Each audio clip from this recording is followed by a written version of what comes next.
So today I'm trying the nature cereal, and I added some pomegranate seeds, some raspberries, some blackberries.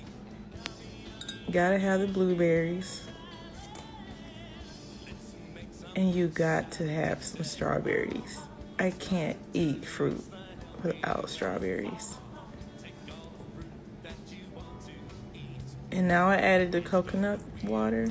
And I'm not gonna lie, I don't even like coconut water, but I'm gonna try it.